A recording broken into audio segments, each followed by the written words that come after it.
ఆకాశవాణి ప్రాంతీయ వార్తలు చదువుతున్నది కనపర్తి రాణి.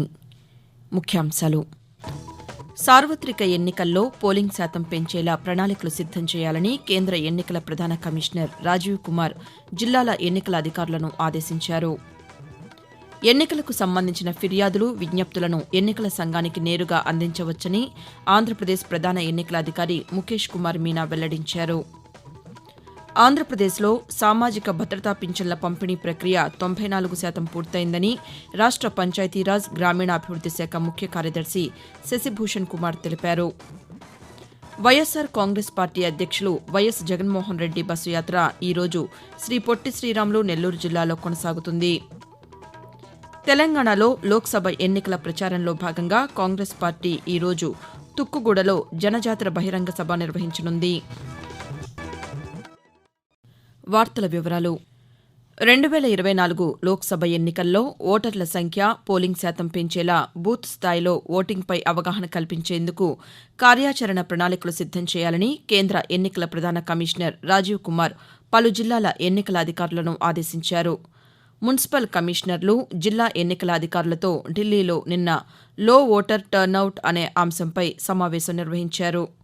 ఈ సమావేశానికి తెలంగాణ సహా 7 రాష్ట్రాల ఎన్నికల ప్రధాన అధికారులు, హైదరాబాద్ సహా 10 నగరపాలక సంస్థలకు చెందిన మున్సిపల్ కమిషనర్లు ఈ సదస్సుకి హాజరయ్యారు.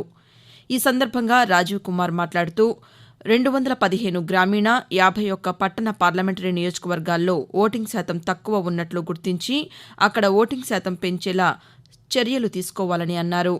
గ్రామీణ, పట్టణ ప్రాంతాలకు వేర్వేరు వ్యూహాలను రూపొందించాలని, ఓటర్ల ప్రకారం ప్రణాళికను సిద్దం చేయాలని ఆదేశించారు.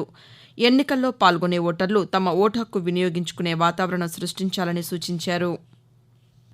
ఎన్నికలకు సంబంధించిన ఫిర్యాదులు, విజ్ఞాపనలను ఎన్నికల సంఘానికి నేరుగా అందించవచ్చని ఆంధ్రప్రదేశ్ ప్రధాన ఎన్నికల అధికారి ముఖేష్ కుమార్ మీనా ప్రకటించారు. వెలగపూడి సచివాలయంలో నిన్న ఆయన పాతికేయులతో మాట్లాడుతూ సచివాలయంలోని ఎన్నికల సంఘం కార్యాలయంలో ప్రతిరోజు సాయంకాలం 4 గంటల నుంచి 5 గంటల మధ్య ఫిర్యాదులు, వినతులు స్వీకరిస్తామని, సెలవు రోజుల్లోనూ కార్యాలయం అందుబాటులో ఉంటుందని తెలిపారు. రాజకీయ పార్టీలు, సంఘాలు ఎవరైనా ఎన్నికలకు సంబంధించిన విషయాలపై ఫిర్యాదులు నేరుగా అందచేయాలని అన్నారు. రాష్ట్రంలో ఎన్నికల నియమావళి అమలు చేసినప్పటి నుండి ఇప్పటి వరకు 47.5 కోట్ల రూపాయల విలువైన నగదు, మద్యం, వెండి, బంగారాన్ని స్వాధీనం చేసుకున్నట్లు వెల్లడించారు. ఆంధ్రప్రదేశ్లో సామాజిక భద్రతా పింఛన్ల పంపిణీ ప్రక్రియ 94% పూర్తయిందని రాష్ట్ర పంచాయతీరాజ్, గ్రామీణాభివృద్ది శాఖ ముఖ్య కార్యదర్శి శశిభూషణ్ కుమార్ ఒక ప్రకటనలో తెలిపారు. నిన్న సాయంకాలానికి 94% మంది పింఛనుదారులకు 1847 కోట్ల 52 లక్షల రూపాయలను పింఛన్లుగా అందించడం జరిగిందని శశిభూషణ్ కుమార్ పేర్కొన్నారు. చిత్తూరు, ఏలూరు, విశాఖ జిల్లాలు 95% పింఛన్లు పంపిణీ చేశాయని, గిరిజన ప్రాంతాలైన పార్వతీపురం మన్యం, అల్లూరి సీతారామరాజు జిల్లాలోనూ 94% మేర అందజేసినట్లు తెలిపారు.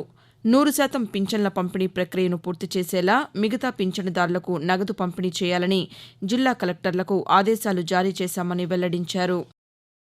వైఎస్సార్ కాంగ్రెస్ పార్టీ అధ్యక్షులు వైఎస్ జగన్మోహన్ రెడ్డి బస్సు యాత్ర ఈరోజు శ్రీ పొట్టి శ్రీరాములు నెల్లూరు జిల్లా నుంచి కొనసాగుతుంది. చింతరెడ్డిపాలెం దగ్గర నుంచి ఈ ఉదయం ఆయన బయలుదేరి కొవ్వూరు క్రాస్, సున్నబట్టి, తిప్ప, గౌరవరం చేరుకుంటారు. అనంతరం కావలిలో జరిగే బహిరంగ సభలో పాల్గొని ప్రసంగిస్తారు.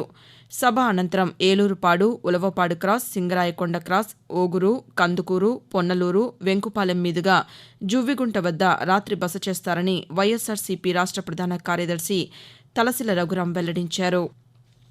కృష్ణా జలాల పంపిణీ, వినియోగంలో పారదర్శకత, ఖచ్చితత్వం కోసం 9 ప్రాంతాల్లో టెలిమెట్రీ కేంద్రాల ఏర్పాటుకు నిధులు విడుదల చేయాలని ఆంధ్రప్రదేశ్, తెలంగాణ రాష్ట్రాలను కృష్ణానది యాజమాన్య బోర్డు కోరింది.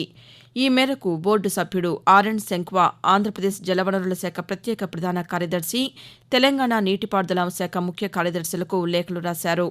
శ్రీశైలం కుడి కాలువ, పోతిరెడ్డిపాడు హెడ్ రెగ్యులేటర్ దిగువన, కేసీ కెనాల్, సాగర్ ఎడమ కాలువ, కుడి కాలువ, ప్రకాశం బ్యారేజీ తూర్పు ప్రధాన కాలువ, పశ్చిమ ప్రధాన కాలువ, పోలవరం కుడి కాలువ, పాలేరు ఎగువన ఇరు రాష్ట్రాల సరిహద్దుల్లో సాగర్ ఎడమగట్టు ప్రధాన బ్రాంచ్ కాలువల వద్ద అధునాతన టెలిమెట్రీలు ఏర్పాటు చేయవలసి ఉందని తెలియజేసింది. నీటి నిర్వహణ, పంపిణీ సజావుగా సాగేందుకు వీలుగా 2 రాష్ట్రాలు వీలైనంత త్వరగా నిధులను విడుదల చేయాలని లేఖలో బోర్డు కోరింది. ఆకాశవాణి ప్రాంతీయ వార్తలు వింటున్నారు.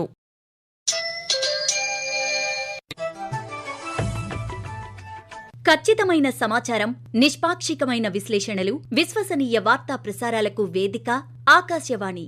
దేశ ఆర్థిక, రాజకీయ, సామాజిక, సాంస్కృతిక అంశాలకు సంబంధించిన నిరంతర వార్తా విశేషాల కోసం ఆకాశవాణి సామాజిక మాధ్యమ వేదికలైన న్యూస్ ఆన్ ఎయిర్ యూట్యూబ్ ఛానల్ను, newsonair.gov.in వెబ్సైట్ను, ట్విట్టర్లో ఆల్ ఇండియా రేడియో న్యూస్ను వీక్షించండి.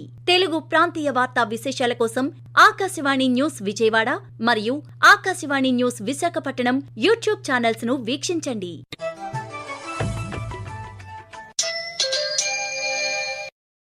తెలంగాణలో లోక్సభ ఎన్నికల ప్రచారంలో భాగంగా కాంగ్రెస్ పార్టీ హైదరాబాద్ సమీపంలోని తుక్కుగూడలో జనజాతర బహిరంగ సభ ఈరోజు నిర్వహించనుంది.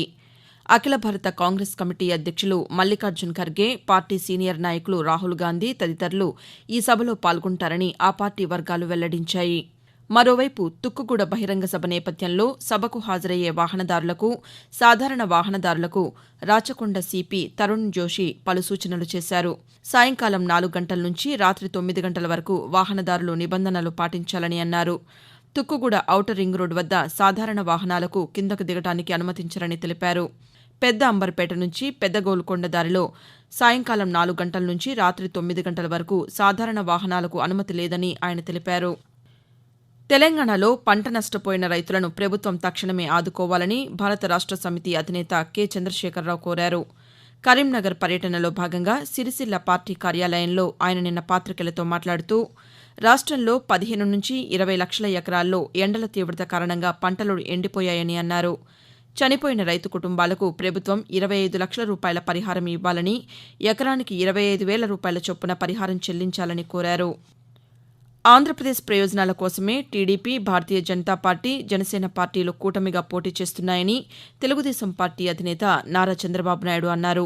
పశ్చిమ గోదావరి జిల్లా నర్సాపురంలో నిన్న నిర్వహించిన ప్రజాగళం సభలో ఆయన మాట్లాడుతూ రాష్ట్రాన్ని అగ్రగామిగా మార్చేందుకు అనేక అభివృద్ది కార్యక్రమాలను చేపడతామని పేర్కొన్నారు. ఆంధ్రప్రదేశ్ అభివృద్ది కాంగ్రెస్ పార్టీతోనే సాధ్యమని ఆంధ్రప్రదేశ్ పీసీసీ అధ్యక్షురాలు వైఎస్ షర్మిల తెలిపారు.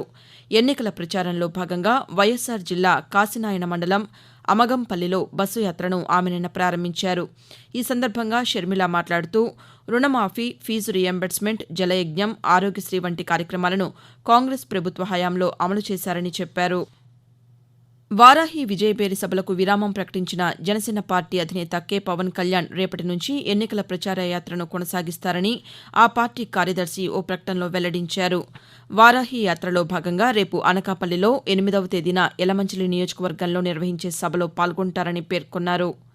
9వ తేదీన పవన్ కళ్యాణ్ పోటీ చేస్తున్న పిఠాపురం నియోజకవర్గంలో ఉగాది వేడుకల్లో పాల్గొంటారని తెలిపారు. నెల్లిమర్ల, విశాఖ దక్షిణ, పెందుర్తి నియోజకవర్గాల్లో పర్యటనకు సంబంధించిన వివరాలను త్వరలో వెల్లడిస్తామని పార్టీ కార్యదర్శి తెలిపారు. ఆంధ్రప్రదేశ్లోని నంద్యాల జిల్లా శ్రీశైల క్షేత్రంలో ఈ రోజు నుంచి ఉగాది ఉత్సవాలు ప్రారంభమయ్యాయి. ఈ నెల 10వ తేదీ వరకు 5 రోజుల పాటు ఉగాది మహోత్సవాలను నిర్వహించనున్నట్లు కార్యనిర్వహణాధికారి వెల్లడించారు. ప్రాంతీయ వార్తలు ముగించే ముందు ముఖ్యాంశాలు మరోసారి. సార్వత్రిక ఎన్నికల్లో పోలింగ్ శాతం పెంచేలా ప్రణాళికలు సిద్దం చేయాలని కేంద్ర ఎన్నికల ప్రధాన కమిషనర్ రాజీవ్ కుమార్ జిల్లాల ఎన్నికల అధికారులను ఆదేశించారు. ఎన్నికలకు సంబంధించిన ఫిర్యాదులు, విజ్ఞప్తులను ఎన్నికల సంఘానికి నేరుగా అందించవచ్చని ఆంధ్రప్రదేశ్ ప్రధాన ఎన్నికల అధికారి ముఖేష్ కుమార్ మీనా వెల్లడించారు.